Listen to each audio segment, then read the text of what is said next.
చివరికి నన్ను జైల్లో పెట్టిరు. జైల్లో పెట్టినా కూడా నన్ను వదలలే. నన్ను బాగా దోమలున్న రూమ్లో పెట్టిరు.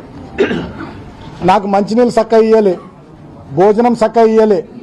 నాకు రెండు రోజుల పాటు గొంతు నొప్పి వస్తే ఇప్పటికి కూడా నా త్రోట్ ఇంకా సెట్ కాలే. నాకు చక్కగా ట్యాబ్లెట్లు ఇయ్యలే. కొంచెం ఫీవరిష్గా ఉంది అంటే వచ్చి చూసే పరిస్థితి లేదు.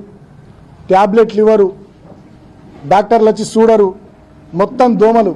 మేము 7-8 మంది ఆ రూమ్లు ఉంటే 100-150 దోమలు.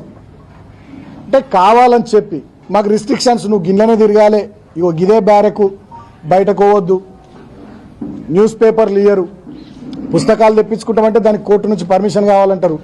చలి బాగా పెడుతుంది, ఇబ్బంది అవుతుంది అంటే దుప్పట్లు ఇయ్యరు. మా శ్రీకాంత్ అని మా అడ్వకేట్ ఒక 3 రోజుల తర్వాత పాపం ఆయన పోరాటం చేసి నేను కప్పుకోవడానికి కూడా దుప్పటి, దానికోసం మా ఆదిలాబాద్ చెందినటువంటి శ్రీకాంత్ అనే అడ్వకేటు 3 రోజులు ఫైట్ చేయాల్సి వచ్చింది. 3 రోజుల ఫైట్ తర్వాత నాకు దుప్పటి వచ్చింది లోపలికి.